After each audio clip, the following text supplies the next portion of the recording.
ஆப்ரேஷனே வேணான்ட்டாங்க. ஆப்ரேஷனே செய்யல. நீங்க ஜெபம் பண்ணி பாருங்க. அன்னைக்கே ஆண்டவர் என் கண்ணை தொட்டாரு.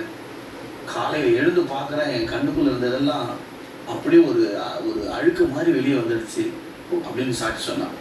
அன்னைக்கு அந்த ஆரம்ப கால அந்த ஆதி விசுவாசம் ஆண்டவருக்குள்ள இன்னும் கர்த்தருக்காக நம்ம வைராக்கியமா நம்ம நிக்கணும்னு சொல்லி அப்படியே படிப்படியா ஊழியத்தின் பாதையில அப்படியே கடந்து வர்றது கர்த்தர் உதவி செய்தார். வீட்லயே தான் அங்க நடக்குது. எங்க வீட்டுக்கும் கடற்கரைக்கும் பாத்தீங்கன்னா ஒரு 50 மீட்டர் தான் இருக்கும். மீட்டர் கூட இருக்காது. ஆமா பக்கத்துல. ஆமா. அப்ப 2004ல இந்த சுனாமியோட பாதிப்பு. ஆமா. அத ஒரு சின்ன ஏரியாவோட பத்தி நம்ம பேசலாமா? ஓகே. நேற்று எவ்வளவு நேரம் அருமையான என்ன வகை ஊழியம் அப்போதைக்கு செஞ்சுட்டு இருந்தது பாத்தீங்கன்னா நான் போன சர்ச்சஸ்ல என்ன லீட் பண்ணது வந்து பாத்தீங்கன்னா ஒரு ஆன்டி தான் ஊழியக்காரமா. அவங்க வந்து திருநெல்வேலி சாத்தாங்குளத்தை சேர்ந்தவங்க. அவங்கள கர்த்தர் அழைச்சி அவங்கள அங்க கொண்டு வந்து ஒரு சின்ன சர்ச்சு நடத்திட்டு இருந்தாங்க. ஆமா, எங்க பகுதியிலேயே நடத்திட்டு இருந்தாங்க. அங்க அவங்க சபையில நான் சின்ன வயசுல இருந்து சண்டே ஸ்கூல்ல போனேன்னு சொன்னீங்களா, அந்த சண்டே ஸ்கூல் படிச்சு அந்த வாலிப நாட்கள்ல அப்புறம் அவங்க வர்ஷிப் பண்ணிட்டு இருந்தோம். அது 2004. அது அந்த இன்சிடென்ட் செகண்ட் இன்சிடென்ட் என்னன்னு பார்த்தீங்கன்னா, எப்படி எனக்கு முதல்ல ஆரம்ப கால ஒரு விசுவாசத்தை பையன் மூலமா அந்த சுகத்தை தெய்வம் தந்து என்னை ஊழியத்துக்குள்ள நெருக்கினாரோ. ரெண்டாவது இன்சிடென்ட்டு இந்த 2004 அந்த டிசம்பர் 26. அது உலகமே அறிஞ்சு ஒரு உண்மை, அதை மறக்க முடியாது. அன்னைக்கு காலையில எல்லாரும் போலவே நான் எங்க அம்மா, என் தம்பி, என் தங்கச்சி எல்லாருமே நாங்கள் அந்த சர்ச்சில் ஆராதனைக்கு போயிட்டோம். நான் வர்ஷிப் பண்ணிட்டு இருக்கிறேன். வர்ஷிப் பண்ணிட்டு இருக்கும்போது ஆண்டவருடைய வார்த்தை வருது, இதோ இருள் காரிருள் ஜனங்களை மூடும், ஆனாலும் கர்த்தர் உங்கள் மேல குதிப்பார். அந்த உள்ளத்துல அந்த இந்த வார்த்தை எனக்கு திரும்ப திரும்ப வருது. ஏன்னா அது ஏசியாவில் இருக்குன்னு எனக்கு தெரியாது. எனக்கு அப்படியே உள்ளத்துல பாரம், ஒரு மாதிரி பாரம் வருது. வர்ஷிப் பண்ணிட்டு இருந்து முடிச்சுட்டு அப்படியே நான் முழங்கால் போட்ட அந்த ஃபியூ செகண்ட் அவ்வளோ சீக்கிரத்துல வெளியில இருந்து ஒரே இறைச்சல் சத்தம். எங்க ஊர் பாத்தீங்கன்னா அந்த தண்ணி வண்டி வந்தாலே கத்துவாங்க. பயங்கர தண்ணி கஷ்டம். ஒருவேளை அதுக்கு தான் கத்துறாங்க போல அப்படின்னு நினைச்சு பார்த்தா ஒரு சத்தம் வித்தியாசமா இருக்கு. சத்தம் வித்தியாசமா இருக்கு. அப்புறம் வெளியில இருந்து வந்தவங்க எல்லாம் வாங்க வெளியே வாங்கன்னு கத்துறாங்க. இப்போ நாங்க என்ன பண்ணோம், எல்லாரும் இருங்கன்னு சொல்லிட்டு நான் வெளியில போய் பார்க்குறேன்.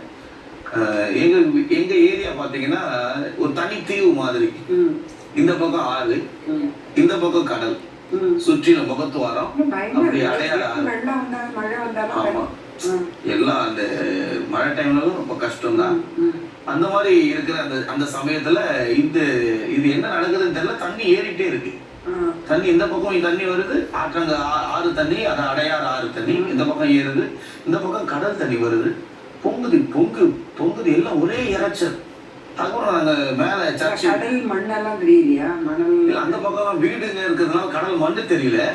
நான் சர்ச்சுக்கு மேல ஏறுறேன். சர்ச்சு வந்து பாத்தீங்கன்னா ஓடு போட்ட சர்ச்சு தான். இருந்தாலும் மேல ஏறி நாங்க பாக்குறோம். அது சர்ச்சு மேலன்னா அது ஓட்டு மேல ஏறி நின்று பாக்குறோம். ஓட்டு மேல நின்று பாக்குறோம். லைட் போஸ்டுக்கு மேல அலை வருது. லைட் போஸ்டுக்கு மேல அலை வருது. அந்த பீச் ஓரம் இருந்த குடிசைங்கெல்லாம் வந்து ரோட்ல வந்து விழுந்து கிடக்கு. ஒரே இறைச்சல். இதை பார்த்த உடனே வெளியில போனாலும் யாரும் உயிருக்கும் கேரண்டி கிடையாது. உள்ளே இருந்து ஜெபம் பண்ணுங்கன்னு சொல்லி எல்லாரும் ஜெபம் பண்ணிட்டே இருக்கிறோம். தண்ணி உள்ள வருது. சர்ச்சு காம்பவுண்டுக்குள்ள வந்தாச்சு. ஆனா கர்த்தருடைய கிருபை, ஒரு டிராப் தண்ணி சர்ச்சுக்குள்ள வரல. அவ்வளவு மேடான பகுதியும் கிடையாது. வெளியெல்லாம் தண்ணி, முழங்கால அளவுக்கு தண்ணி. ஆனா ஒரு டிராப் தண்ணி சர்ச்சுக்குள்ள வரல. இது பார்க்கும்போது ஒரு பக்கம் சந்தோஷம், ஒரு பக்கம் என்ன முழுமையா நடந்ததுன்னு தெரியல. உடனே நான் வெளியில கிளம்பிட்டேன். எங்க அப்பா, எங்க பாட்டி அவங்க எல்லாம் வந்து நான் அங்கிருந்து மெயின் ரோட்டுக்கு வரணும். வந்து பார்த்தா ரோடு யாரும் நடந்து வர முடியாத சூழ்நிலை. ஏன்னா பீச்ல இருந்த மொத்த வீடும் ரோட்ல தான் இருக்கு. குடிசைகள்லாம் ரோட்ல கிடக்கு, பாத்திரம் பண்ணலாம் ரோட்ல இருக்கு. ஒவ்வொருத்தர் வீட்லயும் ஒரே அழுகுறல். அந்த ஊர் அந்த இடத்துல மட்டும் ஏறத்தாழ 67 பேரோ அதுக்கு மேலதான் இருக்கும்னு சொல்றாங்க. பகுதி முழுவதுமே ஒரே மரண ஓலம். கடற்கரைக்கு போனவங்க உயிரோட இல்லை. அந்த அளவுக்கு ஒரே மரண ஓலம் வேகமா இதையும் தாண்டி வீட்டுக்கு போய் பார்த்தா நாங்க இருக்கிறது ஹவுசிங் போர்டு, சின்ன வீடு தான். ஆனா நாங்க வீட்டு வாசல்ல இருந்து கடலை பார்க்கலாம், அவ்வளவு ஃப்ரீயா தான் இருக்கும். அந்த இடத்துல வந்து பார்த்தா வீட்டுக்குள்ள கதவே இல்லை, கதவையே தனியா பேத்துட்டு போயிடுச்சு. வீட்டுக்குள்ள தண்ணி, வீட்டுக்குள்ள முழங்கால் வரைக்கும் மணல், வெளி பீச்சில் இருந்து மொத்த மணலும் அங்கதான் இருக்குது. ஊரே அலங்கோலமா இருக்கு. சரி எங்க அப்பா எங்க காணோம்? ஏன்னா நாங்க சிஎஸ்ஐன்றதுனால நாங்க தேவனை ஆராதிக்கிறதுக்கு எங்க சபையில நாங்க வந்துட்டோம். அவர் எப்பவுமே சிஎஸ்ஐ சர்ச்சுக்கு போவார். எங்க பாட்டி அப்படிதான் போவோம். அவங்க கூட்டிட்டு கிளம்புற அந்த நேரம் தான் இந்த தண்ணியே வந்திருக்குது. 2 பேரையும் அடிச்சுட்டு போயிருக்கு. 2 பேரும் அடிச்சுட்டு போயிருக்கு. இவங்களுக்கு என்ன ஆச்சுன்னு பார்த்தா அவங்க 2 பேரும் வந்துதான் சொல்றாங்க இந்த மாதிரி பிரச்சனை. ஆமா, ஜீவனை காப்பாத்துறாரு, 2 பேருடைய ஜீவனை காப்பாத்துறா. ஆனாலும் ஒரு முகத்துல ஒரு சோகம், அப்படியே அழுகுறாரு, வெளியில சொல்ல முடியல. என்னன்னு கேட்டா அப்பதான் எங்க தங்கச்சிக்கு மேரேஜுக்காக சேர்த்து வச்சிருந்த ஜுவல்ஸ், கொஞ்சம் கேஷ், இதெல்லாம் அவர் எப்பவுமே வந்து பீரோல எதையும் வச்சு யூஸ் பண்ண மாட்டாரு. ஒரு ட்ரங்க் பெட்டி ஒன்று வச்சிருப்பாரு. ஆமா ஆமா, அவருடைய பழக்கம், எங்க பாட்டியோட பழக்கம் அது. அவங்க மாதிரி ஒரு ட்ரங்க் பெட்டியில வச்சு எங்களுடைய எல்லா டாக்குமெண்ட், சர்டிபிகேட் எல்லாமே ட்ரங்க் பெட்டியில தான் இருக்கும். எல்லாருடைய பூர்வீகமும் அந்த ட்ரங்க் பெட்டியில தான் இருக்கும். ஆமா, வீட்டுல இருந்த எல்லாம் மொத்தமா என்ன போச்சுன்னா அடிச்சுட்டு போயிடுச்சு, ட்ரங்க் பெட்டியும் போயிடுச்சு. அதுக்கு முதல் நாள் தான் 25 டிசம்பர் 25 கிறிஸ்துமஸ் ஆராதனை. அது வீட்டுல தான் பிரேக் நடத்துறோமே, ஸ்பீக்கர் பாக்ஸ்ல இருந்து, பாயில இருந்து, வீட்டுக்குள்ள இருந்த எல்லா பொருளும் மொத்தமா வாரிக்கிட்டு போயிடுச்சு. ஒண்ணுமே இல்ல, ட்ரங்க் பெட்டியும் போயிடுச்சு. அவ்வளவுதான் போலீஸ் அனௌன்ஸ்மெண்ட் பண்ணிட்டாங்க, யாரும் இங்க இருக்க கூடாது, நீங்க கிளம்புங்கன்னு சொல்லிட்டாங்க. ரொம்ப மனசு உடைஞ்சு போயிடும். ஆனா உண்மையாவே எங்க அப்பா எதுக்கும் கலங்க மாட்டாரு. எவ்வளவு கஷ்டம் வந்தாலும் வெளியில சொல்ல மாட்டாரு. அன்னைக்கு அவர் கண் கலங்குனத அன்னைக்குதான் பார்த்தேன். ரொம்ப மனசு காலத்து உழைப்பு சொல்றோம்ப்பா, சின்ன பொருள் நம்ம திரும்ப வாங்க முடியுமா? கஷ்டம். ஒரு வெளியில சொல்ல முடியல. அந்த கண்ணீரோட அந்த இடத்துல நின்று பார்த்த உடனே எனக்கு ரொம்ப பாரம். எஸ்ப்பா, என்ன அழைச்சது நீங்க உண்மையானா அதை நீங்க திரும்ப கொடுக்கணும், நான் ஒரு பெரிய சாட்சியா நிற்பாண்டவரேன்னு சொல்லி அதை ஜெபிச்சோம். 2 நாளுக்கு அப்புறம் ஆற்றங்கரையில இருந்து சேரோட, அந்த ஆற்று சேரோட, அந்த மண்ணோட அப்படியே ஒரு தம்பி இழுத்துட்டு வரான். அது இழுக்க முடியல, அந்த ட்ரங்க் பெட்டி இழுத்துட்டு வரான். ஆனா அவர் பெட்டியான உருவமே தெரியல. அந்த சேரு முழுவதும் ஊறி கிடக்கு. அந்த சேத்துக்குள்ள இருந்து ஒரு பொருளும் எடுத்துட்டு வராங்க. கட்டில் வந்து விழுந்து வந்த கட்டில், விழுந்து வந்த பொருள், பாத்திரம், இது எடுத்துட்டு வந்து அப்புறம் அந்த ரோட்லயே அடிப்பம்பு இருக்கு இல்லைங்களா, அந்த அடிப்பம்புலயே அடிச்சு அந்த தண்ணியெல்லாம் கிளீன் பண்ணி பார்த்த உடனே அவர் முதல்ல பார்த்தது பெட்டி கலரை பார்த்தாரு. அதுக்கப்புறம் பூட்டை பாக்குறாரு, பூட்டு உடைஞ்சிருக்கா என்ன அப்படின்னு பார்க்கறாரு. பூட்டம், ஏன்னா அவருக்கு அந்த பூட்டும் அந்த காலத்து பூட்டு மாதிரி அவர் யூஸ் பண்ணுவாரு. பூட்டும் ஓப்பன் ஆகல, பெட்டியும் இருக்கு. கர்த்தருடைய பெரிய கிருபை, ஆச்சரியம் என்னன்னு பாத்தீங்கன்னா, அதுக்குள்ள 2 நாள் ஆத்தோடைய ஆற்றங்கரை அந்த சேரு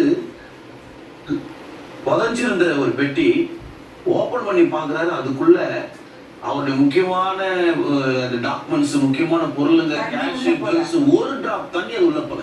பெரிய அதிசயம், அற்புதம். ஒரு டிராப் தண்ணி போல.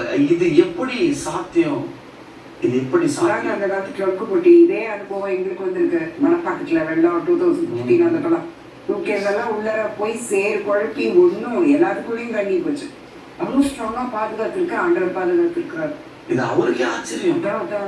அவரு எங்க அம்மா வந்து சின்ன வயசுல எங்களை ஊழியத்துக்கு எல்லாம் ரொம்ப உற்சாகப்படுத்துவாங்க. என்னை ஊழியத்துக்கு அர்ப்பணிச்சது அவங்க தான். ரொம்ப சிக்கான பேபி, ரொம்ப சிக்கான பையன். அதனால அவங்களுக்கு ஒரு ஜெபம் பண்ணி ஆவியில ஏவப்பட்டு இந்த பிள்ளைய ஊழியத்துக்கு ஒப்பு கொடுக்குறாங்க, நீங்க அந்த பிள்ளைய நீங்க தான் பாதுகாப்பு.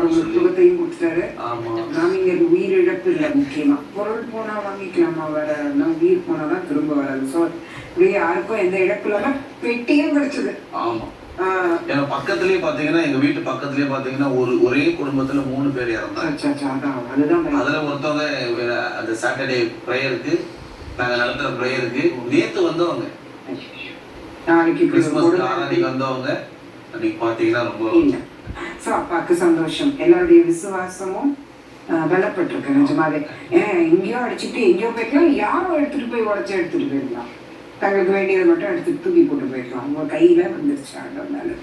இன்னும் விசுவாசம் உறுதியாச்சா? விசுவாசம் உறுதியாச்சா? நல்ல விசுவாசத்தோட அநேக இடங்கள்ல அழைப்புகள், இந்த சாட்சிய பல மாவட்டங்கள்ல சொல்றதுக்கு, பல இடங்கள்ல போய் ஊழியத்துல பகிர்ந்து கொள்றதுக்கு, ஆண்டவரை மேல வச்ச அந்த அபிஷேகத்தை ஆண்டு சொன்னாரு. அந்த அபிஷேகத்தை நீ எங்க போய் எந்த சர்ச்சில் நின்று நீ ஜெபிக்கிறியோ அந்த அனாயிட்டிங்க, அந்த அபிஷேகத்தை நான் அவங்க மேலேயும் ஊற்றுவேன்னு சிறு பிள்ளைகள் மேல கை வச்சு அந்த அபிஷேகத்தை பெற்றுக் கொள்வாங்க. அந்த மாதிரி ஊழியத்துல நிறைய வல்லமையா பயன்படுத்த ஆரம்பிச்சாரு. கல்யாணம் இதுக்கு நடுவில் கல்யாணம் நடந்துச்சு இல்லையா? ஆமா. எந்த வருஷம் கல்யாணம்? 2009. என்ன பெரியவங்க பார்த்து வச்சு கல்யாணமா? ஆமா. ஜாப் பண்ணிட்டு இருந்தேன். அது எனக்கு ஏன்னா ஊழியத்துல எனக்கு சப்போர்ட் பண்ற ஒரு பொண்ணு வேணும் அப்படின்னு ரொம்ப சப்போர்ட் பண்ணணும். ஏன்னா ஊழியம் நீங்க நிறைய இடங்கள்ல ஊழியம் தான் அப்படிங்க. ஆமா, செஞ்சது ஆரம்பத்துல செஞ்சிருந்த ஊழியமே சுவிசேஷ ஊழியம் தான் செஞ்சுட்டு இருந்தோம். ஊழியத்துக்கு ரொம்ப சப்போர்ட்டா லோன் கொடுத்து தாங்குற ஒரு பிள்ளை வேணும் அப்படின்னு ஜாப் பண்ணிட்டு இருக்கும் போதுதான் ஆண்டவர் மனைவியை கொடுத்தாரு. மற்றவர்கள் மூலம் நல்லா கேட்டதுக்கு அதிகமா நிறைவா 200% ஊழியத்துல ரொம்ப சப்போர்ட். ஏதாவது ஊழியத்துக்கு உதவுற பொண்ணானால எப்படி இருந்தாலும் பரவாயில்ல சுமாரா இருக்கு அப்படின்னு கூட அவங்க சொல்ல முடியாது. எல்லா வகையிலும் நிறைய அழகையும் கொடுக்க அதான் கொடுத்துருக்க ஆண்டவர். இப்போ வந்து போலீஸ் ஆகணும்னு போலீஸ்கார அம்மா வந்து இப்ப நிலை இல்லாத ஒரு வருமானம் தான். நம்ம தவிர நான் கேட்கல, அங்க பாஸ்டர் சபையும் இல்லை. ஸோ என்ன நம்பிக்கையில் கல்யாணம் பண்ணி அப்படின்றதுக்காக மேரேஜ் பண்ணுது. பட் ஆனால் எனக்கும் இந்த ஒரு கேள்வி இருந்துச்சு, ஆஃப்டர் மேரேஜ்க்கு பிறகு எப்படி நம்ம ரன் பண்ணுவோம், என்ன விஷயம். ஒரு பக்கம் பார்த்தா அப்பா அந்த டைம்லலாம் கொஞ்சம் பிஸ்னஸ் அதனால கொஞ்சம் சப்போர்ட் பண்ணுவாங்க அப்படின்ற ஒரு நம்பிக்கை. இது ஒரு சாதாரண உலக ரீதியான ஒரு எண்ணம் தான். அப்பா நல்லா சப்போர்ட் பண்ணுவாங்க அப்படின்றது. சில விஷயங்கள் இந்த திருமணத்தில் அப்போ நமக்கு விருப்பமானதை அவங்க செய்யும்போது நான் ஒரு வெளியில் ஒரு வீடு போகணும்பா, எனக்கு அதுக்கான பைசா கொடுங்க அப்படின்னா அவர்கிட்ட நான் கேட்க சூழ்நிலைகள்லாம் இருந்துச்சு. அதன் பிறகு அப்பாவுக்கு நடுவில் ஒரு ஆக்சிடென்ட் ஒன்று நடந்துச்சு. ஒரு ஊரை பக்கத்தில் ஒரு பெரிய வீடு ஒன்று கட்டினாரு. அதோடைய இந்த கிரக பிரவேசத்துக்கான ஒரு இன்விடேஷன்ஸ் எல்லாருக்கும் கொடுக்க போகும்போது அவருக்கு இந்த கை ஆக்சிடென்ட் ஆகி, அதோட அவர் பெரிய ஒரு ஆர்டிஸ்ட், இந்த நெஸ்ட் இந்தியாவில் அவர் ட்ரா பண்ணி கொடுக்குறது எல்லாமே அவங்க இந்த போர்டு மாதிரி வரும், டைல்ஸ் மாதிரி வரும், அந்த டிசைன்ஸ் எல்லாமே சன்ரைஸில் வரும் பார்த்தீங்களா டிசைன், அந்த மாதிரிலாம். அவருக்கு அந்த கை உடஞ்சதுக்கு அப்புறம் அவரால் எந்த ஒரு பிஸ்னஸுமே பண்ண முடியல. அதுக்கப்புறம் இவங்ககிட்ட இருந்த எல்லா விதங்கள்ல அவங்க செலவுகள் பண்ண ஆரம்பிச்சாங்க. அம்மா சப்போர்ட் பண்ண முடியல, சப்போர்ட் பண்ண முடியாத ஒரு சூழ்நிலைகள்லாம் வர ஆரம்பிச்சு. அதன் பிறகுதான் கொஞ்சம் யோசிக்க ஆரம்பிச்சது. இது பிறகு லைஃப் ரன்னாக முடிகிற அளவுக்கு கரெக்டாக பெரிய காரியங்களே செஞ்சா. அதன் பிறகு பார்த்தீங்கன்னா ஒரு 1.5 வருஷம் எங்களுக்கு திருமணமாகி குழந்தை இல்லாமல் இருந்துச்சு. ஓகே. எனக்கு ஒரு அது பெரிய அளவுக்கு நான் யோசிக்கலனாலும் மற்றவங்க கேட்கும் போது தான் எனக்கு அதோடைய வழிகள் தெரிய ஆரம்பிச்சு. அதே 1 வருஷம் தானே, 1.5 வருஷம் தானே, இன்னும் வயசு இருக்குது அப்படின்றத நான் நினைக்க ஆரம்பிச்சேன். ஃபர்ஸ்ட் ஆஃப் ஆல் ஒரு பாஸ்டோடைய மனைவி அப்படிதான் இருந்தேனே தவிர அவர் கூட சேர்ந்து ஒரு இன்வால்வ்டா எல்லாமே தெரியும், அவர் கூட போவேன் வருவேன். பட் ஆனால் அவரோட சேர்ந்து இன்வால்வ்டா ஃபுல் மினிஸ்ட்ரியில் நான் இறங்கலை. அது எனக்கே நல்லா தெரியும். அதன் பிறகுதான் எனக்கு இந்த 1.5 வருஷத்துக்கு பிறகு ஆண்டவர் எனக்கு ஒரு இவரை பாஸ்டர் ஜெபம் பண்ணி தான் சொன்னார், கண்டிப்பாக அடுத்த திருமண நாளில் உங்களுக்கு ஒரு குழந்தை இருக்கும் அப்படின்னு. நான் அந்த வார்த்தையை விசுவாசித்தேன். அதன் பிரகாரமே பார்த்தீங்கன்னா நாட்கள் கடந்து போச்சு. டிசம்பர், ஜான்வரி, மார்ச்ல எனக்கு நான் கன்சீவ் ஆயிருக்கிறேன். பட் நம்ம இந்த கிட்ல பார்ப்போம் பார்த்தீங்கன்னா வந்து எனக்கு வந்து சிங்கிள் கோடு தான் காட்டுச்சு. சரி நமக்கு இந்த வாட்டி நிற்கல அப்படின்னு சொல்லிட்டு நான் விட்டுட்டேன். அதன் பிறகு ஏப்ரல்ல ஒரு தடவை செக் பண்ணும் போதும் எனக்கு சிங்கிள் கோடு தான் கிடைச்சு. ஆனால் நான் கன்சீவ் ஆயிட்டேன், மார்ச்ல கன்சீவ் ஆயிட்டேன். பட் எனக்கு ஒரு டவுட் இருந்துச்சு. பட் எனக்கு வாமிட்டிங்கோ எனக்கு ஒரு குழந்தை இருக்கிற மாதிரி சிம்டம்ஸ் எதுவுமே கிடையாது. அதுக்கப்புறமா தான் ஏப்ரல்ல சரி இப்படி இருந்தா இப்படின்ட்டு எல்லாருமே பேச ஆரம்பிச்சதுக்கு தான் போய் செக் பண்ணும் போது என் வயிற்றுல 3 மாசம் பாப்பா நான் பிரெக்னெண்டா இருக்கு. தப்பா காட்டியிருக்கு. அது எல்லாமே எனக்குள்ளேயும் இருந்துச்சு. எனக்கு எந்த ஒரு வாமிட்டிங் சென்ஸ் எதுவுமே கிடையாது. ஸோ அதனால எனக்கும் அது தெரியல. ரொம்ப சந்தோஷமாயிடுச்சு எல்லாருக்குமே வீட்டில். எல்லாருக்குமே ரொம்ப சந்தோஷம். நான் ஃபோன் பண்ணி இங்கேருந்து சொல்லும் போதே மாமியார் வீட்லயும் சரி, அம்மா அப்பா எல்லாருமே ரொம்ப சந்தோஷப்பட்டாங்க. 1.5 வருஷம் கழிச்சு ஆண்டவர் கொடுத்துருக்குறாரு அப்படின்னு. அதே போலவே திருமண நாட்கள் கடந்து அதுக்கு அடுத்த டைம்ல தான் டெஸ்ட்டுக்கு போறேன். 2 வருஷம் திருமணம் முடிச்சுட்டு நான் டெஸ்ட்டுக்கு போறேன். அப்போ வந்து உங்க கூட யார் வந்திருக்காங்க கேட்டாங்க. அம்மாவும் ஹஸ்பண்டும் வந்திருக்காங்க. அப்போ அவங்கள உள்ள கூப்பிடுங்க, நீங்க வெளியில இருங்கன்னு சொல்லிட்டாங்க. ஒரு 1/2 ஹவருக்கு மேல இவங்க 2 மாசத்துல 5வது மாசம் 5 மாசம் அது அந்த 2வது வருஷம் திருமண நாள் கொண்டாடிட்டு அதுக்கப்புறம் ஹாஸ்பிட்டல் போய் நாங்க செக் பண்றோம். அப்போ போகும்போது இந்த மாதிரி அவங்க 2 பேரையும் கூப்பிட்டு 1/2 ஹவருக்கு மேல பேசுறாங்க. என்கிட்ட எதுவுமே சொல்ல, இல்லை நீ நல்லா சாப்பிடணும்னு சொல்லிட்டாங்க. என்கிட்ட என்ன சொன்னாங்க? அதான் டாக்டர் வந்து சொல்லும்போது இந்த குழந்தைக்கு இருதயத்துல பாதிப்பு இருக்கு. சில பேருக்கு அது உடனே சரியாயிடும், வளர வளர சரியாயிடும். சில பேருக்கு அது கஷ்டம்தான். நீங்க தான் முடிவு பண்ணணும், அந்த குழந்தை இருக்கட்டுமா வேண்டாமா அப்படின்னு சொல்லிட்டாங்க. ஏன்னா என் குடும்பத்துல மூத்தவன், ரொம்ப நாளுக்கு அப்புறம் பாப்பா நின்று இருக்கு. இப்படி சொல்றாங்களேன்னு உடனே என் தேவன் கைவிட மாட்டாரு, நிச்சயமா ஏதாவது ஒன்று செய்வாருன்னு சொல்லிட்டு விசுவாசமா குழந்தை வளரட்டும் டாக்டர். சரி, அப்போ 7வது மாசம் ஸ்கேன்ல பார்ப்போம், குழந்தை வரட்டும், நான் டேப்லெட் எழுதி தரேன், பார்த்துங்க, அவங்கள கொஞ்சம் ஹாப்பியா வச்சுங்க, அவங்க மைண்ட் டிஸ்டர்ப் ஆகக்கூடாது அப்படின்னு சொல்லி அவங்க அனுப்புனாங்க. அப்படியே இது ஒரு பெரிய அவங்களுக்கு சொல்ல. அதுக்கப்புறம் இவங்க வந்து என்னுடைய முகம் மாற்றம் அதெல்லாம் பார்த்த உடனே ஏதோ நடந்ததுக்கு நீங்க சொல்லுங்க சொல்லுங்க, என்ன நடந்துச்சு சொல்லுங்க அப்படின்னு கேட்டுட்டே இருந்தேன். அப்போ நான் சொன்னேன், ஒன்றும் இல்லைம்மா, நீ நல்லா சாப்பிடணும், வந்து டென்ஷன் ஆகக்கூடாது, ஹாப்பியாக இருக்கணும் அப்படின்னு சொன்னாங்க அப்படின்னு சொல்லிட்டே இருந்தேன். இப்போ இவங்களுக்குள்ள ஒரு சந்தேகம் இருந்துகிட்டே இருந்தது. திடீர்னு பாப்பா வந்து அந்த துடிப்பு இருக்கும், திடீர்னு இருக்காது. இந்த மாதிரி ஒரு ஃபீலிங்ஸ்லாம் இருக்க ஆரம்பிச்சது. அப்புறம் யாரும் எதிர்பார்க்காத ஒரு நேரம், ஒரு 7.5 மாசம் ஆச்சு, திடீர்னு பெயின் வந்துச்சு. சடனா பெயின் வந்த உடனே எனக்கு என்ன செய்யறதுன்னே தெரியல. பிரசவ வலி மாதிரியே இருந்தது. உடனே அவங்களுக்கு அந்த பனிக்கூட தண்ணி வெளியே வந்துச்சு.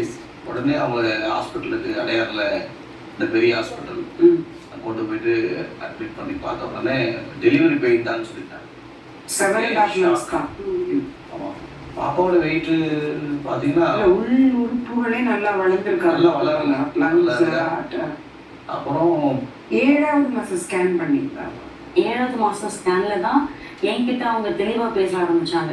உங்களுக்கு தெரியும் ஓரளவுக்கு. 7வது மாசம் ஸ்கேன்ல தான் என்கிட்ட பேசினாங்க. அப்போதான் வந்து உங்களுக்கு ஒரு வேளை குழந்தை பிறந்தால் இப்படிதான் அடுத்த குழந்தை பிறக்கும், இல்லைன்னா குழந்தை பிறக்கிறதுக்கான வாய்ப்பு கிடையாது. இது ஏன் சொல்றதுக்கு முன்னாடி அதெல்லாம் சொல்லியாச்சு. அதெல்லாம் இந்த 7வது மாசம் என்ன சொல்லிட்டாங்க. சரி, அதுக்கப்புறமும் அது எவ்வளவு பதட்டம் பயம் இருக்கும் அப்படின்னு நான் சொன்னேன். அதுக்கப்புறம் தான் 7.5 மாசத்துல இந்த குழந்தை பிறகு. அப்ப என்னோட மனநிலை ரொம்ப பாதிக்கப்படுச்சு. ஏன் என்கிட்ட நீ டென்ஷன் ஆகுந்தாம உங்ககிட்ட சொல்லல அப்படின்னு சொல்லி என்கிட்ட சொல்ல ஆரம்பிச்சாங்க. அதுக்கப்புறம் டாக்டர்ஸ் இதை பார்க்குற எல்லா டாக்டர்ஸுமே எங்ககிட்ட இந்த வார்த்தையை சொல்ல ஆரம்பிச்சாங்க, உங்களுக்கு குழந்தை பிறக்காது, அப்படி பிறந்தால் ஏதாவது ஒரு வளர்ச்சி குறைவு, இல்லை மூளை வளர்ச்சி, ஹார்ட் ப்ராப்ளம் இந்த மாதிரி பிறக்கும். ஆனால் 100% குழந்தை பிறக்கிறதுக்கான வாய்ப்பு கிடையாதுன்றத உறுதியா சொல்லி ஆரம்பிச்சிட்டாங்க. ஒருவேளை இந்த குழந்தை மறித்தாலும் அடுத்த குழந்தைக்கான வாய்ப்பு இல்லைன்றத 100% அவங்க கேரண்டியா சொல்லி ஆரம்பிச்சிட்டாங்க. அதுவும் பெரிய ஹாஸ்பிட்டல் டாக்டர், அவர் ரொம்ப ஸ்பெஷலிஸ்ட் மெடிசன். சரி, இந்த பிரசவ வலி எடுத்து ஹாஸ்பிட்டல் போனாலும் குழந்தை பிறந்தாங்க. பிறந்துட்டான், உடனே பிறந்துட்டான். நார்மல் டெலிவரியா. அவங்க ஐசியூ வார்டில் வச்சுட்டாங்க பாப்பாவை. அதுக்கப்புறம் என்ன ஆச்சுன்றதுல எனக்கு இன்ன வரைக்குமே அந்த புல்லால எனக்கு சொல்லவே. ஆமா, 1 கிலோ 200 கிராம் தான் அவனோட வெயிட். அப்பதான் சொல்றாங்க டாக்டர், இப்போ அவர் டிராயிங் பண்ணி காட்டுறாரு, இந்த 2 வால்வுல ஒரு வால்வு இயற்கையாவே இல்லை, குழந்தை வந்து கொஞ்ச நேரத்துக்குள்ள அந்த ரத்த ஓட்டம், அந்த ரத்தத்தை சுத்திகரிக்கிற அந்த முக்கியமான அந்த ரத்த நாளம் இல்லை, குழந்தை ஒரு செகண்ட்ல ப்ளூவா மாறிடுவான். நீங்க சிமுலேட் பண்ண தட்டணும், காலில் கையில எல்லாம் தட்டினா வீர்னு அழும்போது தான் அந்த குழந்தை ஒரு அந்த ப்ளூ செக்ஷன் வந்து அப்படி மாறும், மறுபடியும் தட்டணும், மறுபடியும் மாறும். இது என்ன கொடுமையா இருக்க, உள்ளங்கால வச்சு இப்படி தட்ட சொல்லுவோம், 2 காலையும் தட்டி அவன் வீர்னு அழணும். ரொம்ப கஷ்டமா இருந்தது. ட்ரீட்மெண்ட் இருக்கு 2011 அதுக்கு ட்ரீட்மெண்ட்டே கிடையாதுங்களா. ஒன்று ஆப்ரேஷன் பண்ணணும். ஆப்ரேஷன் பண்ணாலும் நோய் எங்களால் எதுவும் சொல்ல முடியாது. 10% கூட கொடுக்கல. இதான் சொன்னாங்க. முழுசா வளர்ந்து வெளியில வந்திருக்கிறான். நல்ல ஹைட்டா வளர்ற பிள்ளை மாதிரி தான் இருக்கான். முழு உருவம். அந்த குழந்தை 80 நாள் உயிரோட இருந்தான். 2011 செப்டம்பர் 22 பிறந்தான். ஆமா 80 days உயிரோட கிட்டத்தட்ட 3 மாசம். ஆமா. என்ன பண்ணாங்க ட்ரீட்மெண்ட் அவங்க பண்ணது, அவங்க என்னெல்லாம் செய்ய சொன்னாங்களோ அத்தனையும் செஞ்சோம். ஒரு 6.5 லட்சத்துக்கு மேல அந்த செலவு அந்த நாட்கள்ல. பெரிய பணமா அது? ஆமா. அவங்க வச்சிருந்த எல்லா ஜுவல்ஸ் எல்லாமே அந்த நாட்கள்ல ஊழியத்திலே அந்த அளவுக்கு எதிர்பார்க்க முடியாது. ரொம்ப கஷ்டம். ஆரம்ப கால ஊழியத்துல நான் 2 ரூபாய் கூட காணிக்க வாங்கிடுவேன். ரொம்ப கஷ்டம் அந்த ஊழியத்துல. ரொம்ப வச்சிருந்த எல்லா சேவிங்ஸ்ல இருந்து எல்லா ஜுவல்ஸ்ல இருந்து எல்லாத்தையும் இழந்தாச்சு. ஒண்ணுமே கிடையாது. ஒரு தாயா அவங்க கிட்ட கேட்பாங்க என்ன மனநிலை? எனக்கு குழந்தை இருந்தா எப்படியாச்சும் அதனால பரவாயில்ல, எனக்கு எதுவும் ஜுவல்ஸ் பணம் எதுவும் வேண்டாம் பாஸ்டர் அப்படின்ட்டு நான் இதுக்காக இது பண்ண. அப்போ கூட நான் அவர்கிட்ட கேட்பேன். அவரு அவ்வளோ செலவு பண்ணுவாரு, எல்லாம் செஞ்சுட்டு இருப்பாரு. எனக்கு பிள்ளை ஒவ்வொரு நாளும் மறிக்க போறான்றது எனக்கே ஏன்னா ஒவ்வொரு நாளும் பாப்பா ஸ்டேபிளா இல்லைன்றது எனக்கு தெரிய ஆரம்பிக்குது. ஹாஸ்பிட்டலே தான் இருக்கும். நான் டெலிவரி ஆகி வீட்டில் ஒரு 80 daysல ஒரு 10 days தான் வீட்டில் இருந்திருப்பேன். மற்ற எல்லா நாளுமே எனக்கும் பாப்பா விட்டுட்டு வெளியில இருக்க ஒரு 2 days 3 days கொடுத்து அனுப்புனாங்க வீட்டுக்கு பாப்பாவை. அந்த ஒரு நைட்டு எல்லாரும் நரக வேதனை தான் பட்டோம். ஏன்னா ப்ளோ மாறிட்டான். உடனே சிமுலேட் பண்றோம். காலில் போட்டு அடிச்சு இந்த வாய் தாடையில குழந்தைய பச்சளை குழந்தை இப்படி தட்டினா எப்படி இருக்கும் யோசிச்சு பாருங்களேன். அப்படி ரத்தமே வந்துடுச்சு. அவன் மாறுது. பண்ண முடியாது. அதுக்கு ஆப்ரேஷன் பண்ணோம். அந்த குழந்தைக்கு பண்ணோம். 40 நாள் கரெக்டா 45வது கரெக்ட் டிசம்பர் 1ஆம் தேதி அந்த பிள்ளைக்கு சர்ஜரி பண்ணாங்க. அப்பதான் 10% தான் வாய்ப்பு கொடுத்தாங்க பண்ண முடியாது. அதுவும் பண்ணோம். எப்படியாவது தேவன் ஏதாவது ஏன்னா இதுல என்ன பெரிய விஷயம்னா இனியும் குழந்தைங்க இருக்காது. பிறந்தாலும் இப்படிதான் கொடுப்போம். அந்த வார்த்தை நம்மளை ரொம்ப வேதனைப்படுத்தும். இல்லைன்னா கூட இந்த புள்ள கஷ்டப்பட வேண்டாம், ஆண்டவரே நான் உப்பு கொடுக்குறேன், எனக்கு அடுத்த ஒரு குழந்தை கொடுங்க நம்ம சொல்லலாம். அந்த மனநிலையும் வந்தது என்ன கொடுமையான ஒண்ணு. அதுக்கப்புறம் தான் இது டிசம்பர் 9 நீ என்னென்ன சொன்னியோ உன்னுடைய விருப்பத்துக்காகவே நான் எல்லாமே இந்த குழந்தைக்கு செஞ்சேன். இதுக்கப்புறம் நீ போராடுறது வேஸ்ட்டுன்னு என்னை கூப்பிட்டா. நீங்கள் ராத்திரி 9 நைட்டு 7:30 மணிக்கு என்னை கூப்பிட்டு சொல்கிறார். மாஸ்டர் கூப்பிட்டு சொல்கிறார் இந்த மாதிரி. சரிங்க பாஸ்டர், நீங்கள் எனக்காக இவ்வளோ செஞ்சீங்க, நீங்கள் இப்போ என்ன சொல்ல வரீங்க? என் கையை பிடிச்சி ஆண்டவரே கர்த்தர் கொடுத்தது அவருக்கு நான் இது திரும்ப கொடுத்துறேன்னு சொல்லி ஒரே ஒரு வார்த்தை சொல்லி ஜெபம் பண்ணிட்டு இதுக்காக ஆண்டு வெயிட் பண்ணுறாரு. இவர் என்கிட்ட ஒரு வார்த்தை சொன்னார். ஹாஸ்பிட்டல் கார் பார்க்கிங்ல ரோட்ல ஒரு வித்து குடிச்சவங்க மாதிரி 2 பேரும் நின்று கைப்பிடிச்சு ஏன்னா நாங்க பட்ட கஷ்டம் வேற யாருக்கும் நாங்க சொல்லல. சொன்னதெல்லாம் இந்த வார்த்தை தான். ஏன்னா பாத்தீங்கன்னா அடுத்தது ஒரு பாப்பா பிறக்கும் அந்த கூட கொடுக்கல. அப்படி ஒரு நம்பிக்கை இருந்தா கூட குழந்தைய உப்பு கொடுத்தோம். அந்த நைட்டு உப்பு கொடுக்குறோம். அன்னைக்கு நைட்டு பாப்பா இறந்துட்டான் அப்படின்னு சொல்லிட்டு வருது. மேல இருந்து உடனே போய் பாக்குறோம். ஏன்னா 1 கிலோ 200 கிராம் இருந்த அந்த குழந்தையுடைய அந்த வேதனை அதெல்லாம் பார்க்கும்போது அந்த 80 நாள்ல மெடிசன் போட்டு குழந்தை உடம்பு பாத்தீங்கன்னா அப்படி ஆயிடுச்சு. 1 kg ஆயிப்போச்சு. உள்ள அந்த மெடிசன் அப்படியே மனசே உடஞ்சு போச்சு. டாக்டர் முதல் ஒரு வார்த்தை இனிமே பிறக்காது. அப்படி பிறந்தாலும் 7.5 மாசத்துல பிறக்கும். அப்படி 7.5 மாசத்துல பிறந்தாலும் உடல் உறுப்பு எதுக்கு சொல்லணும்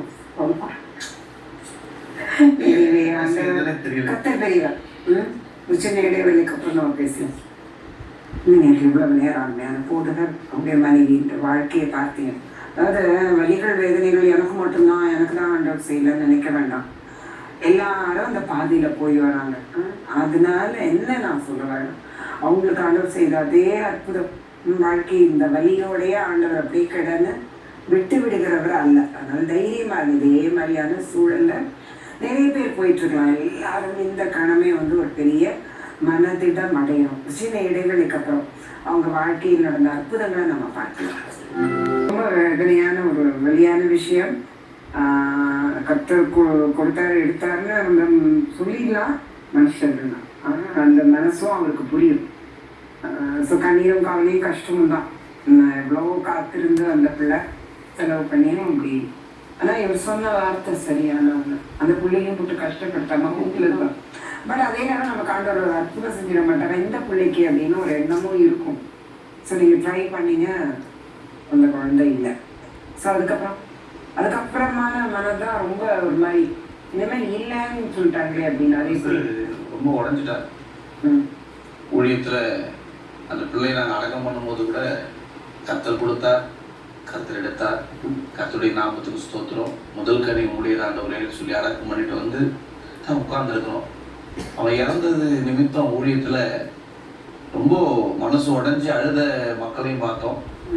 பின்னாடி ஒரு பக்கம் ஊழியம் செய்கிறாங்க, இவங்களுக்கு போய் குழந்தை உள்ளத்துல குத்துனவங்களையும் நிறைய காரியங்களும் பார்த்தோம். இதெல்லாம் கடந்து வந்துட்டோம். கடந்து வந்துட்டு உட்கார்ந்து இருக்கும் போதுதான் என் வீட்டு வாசல்ல வெளியில உட்கார்ந்து இருக்கிறேன். கர்த்தர் ஆண்டவர் சொல்றாரு, சோர்ந்துட்டியா, சோர்ந்து போயிடாத, உனக்கு நான் இன்னொரு மகளை தருவேன், அற்புதமான பிள்ளை, நான் மகளை தருவேன்னாரு. நான் எதுவுமே பேசல, சோகமா வந்து உட்கார்ந்துருக்கிறேன். ஏன்னா ஒரு 3-4 மாசம் என் மனைவி என்னால கேட்கவே முடியல. அவன் யாரும் வந்து அவங்கள தேற்றி பார்த்துட்டாங்க, தேற்றவே முடியல. ஒரே ஒரு விஷயம், ஒரு தரிசனம் தான். அந்த தரிசனத்துக்கு அப்புறம் தான் அவன் மனசு வந்து கொஞ்சம் என்ன.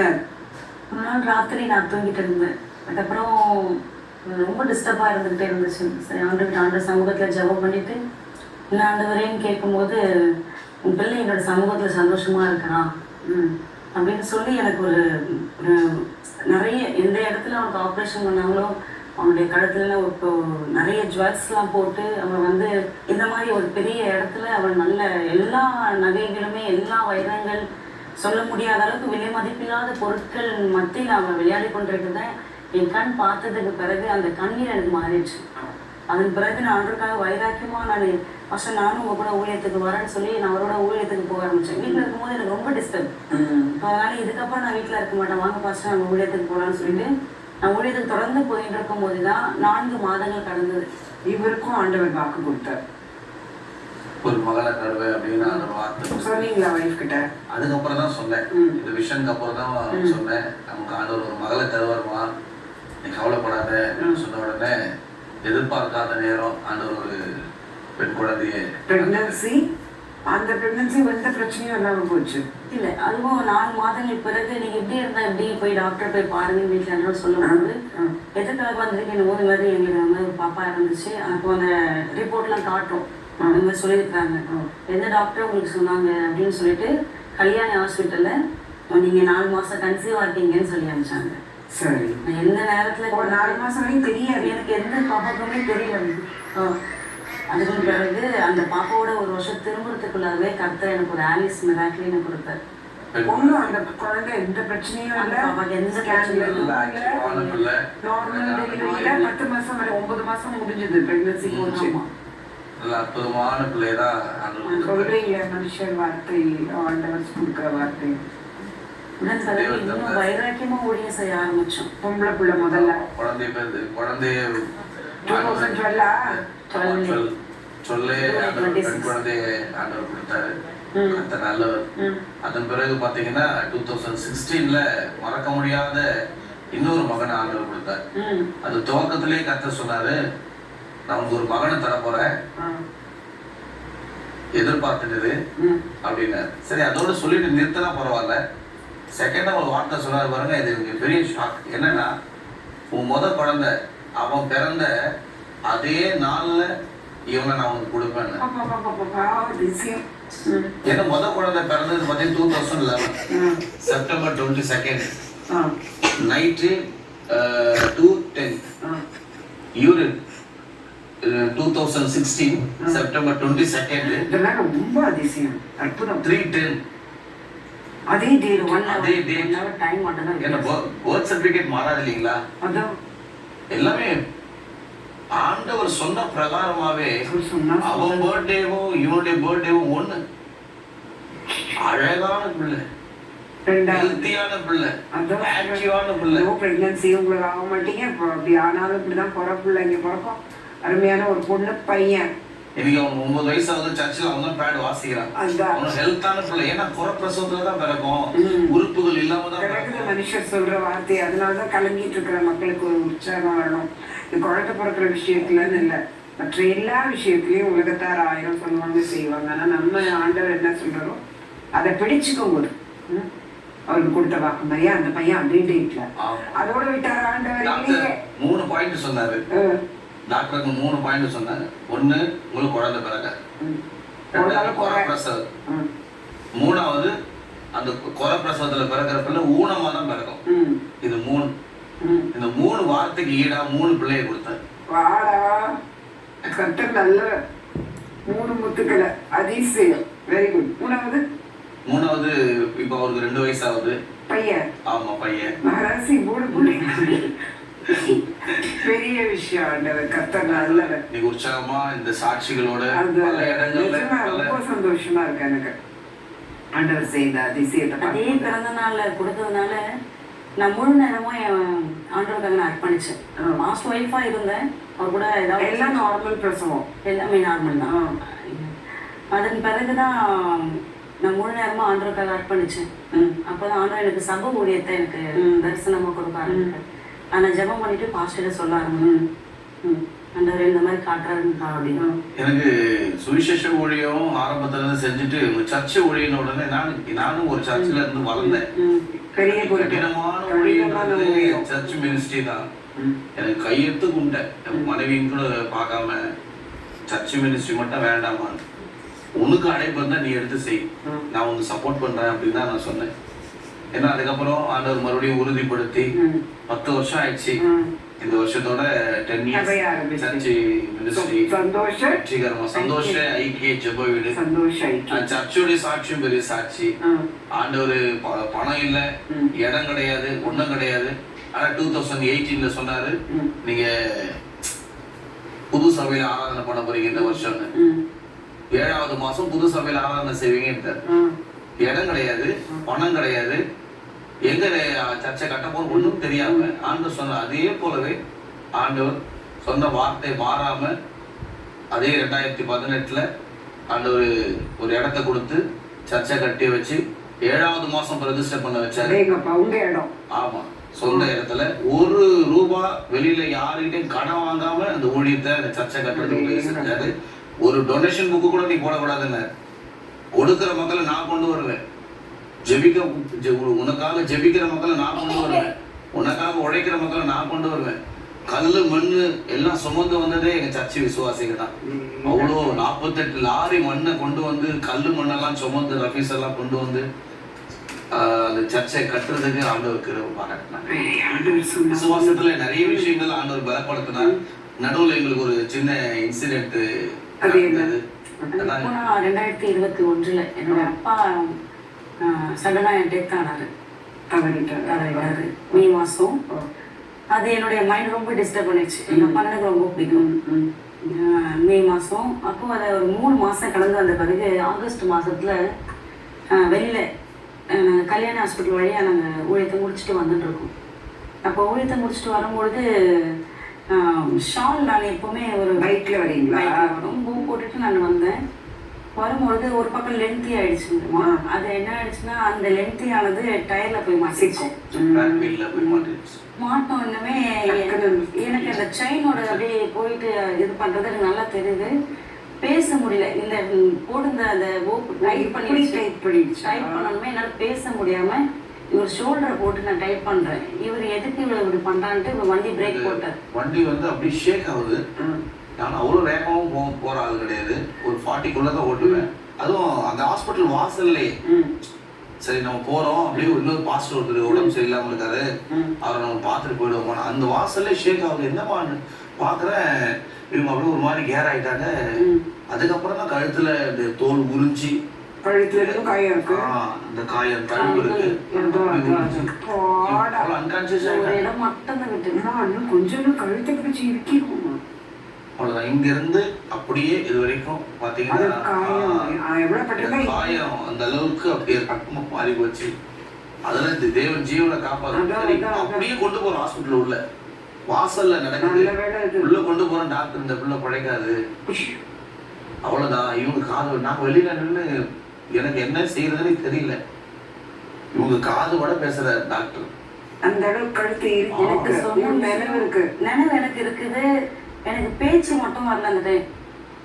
அப்போ எனக்கு இவங்க பேசலாம் பார்க்கும்போது எனக்கு பேசணும்னு தோணி என்னால் பேச முடியல. என்னாண்டவரே அப்படின்ட்டு. ஏன்னா அதுக்கு மூணு நாள் கன்வென்ஷன் ஊழியத்தை முடிச்சுட்டு நான் அந்த டைமில் ஆண்டவரே நான் உமக்காக ஆராதனை செஞ்சேன். இந்த ஏன் என்னோட தொண்டை இப்படி ஆச்சுன்ட்டு நான் பேசிக்கிட்டே நான் உமக்குன்னு செஞ்ச ஊழிய உண்மைனா நீங்கள் என்னோட தொண்டையை திறங்கப்பான்னு சொல்லி நான் அந்த டைமில் நான் கேட்குறேன்.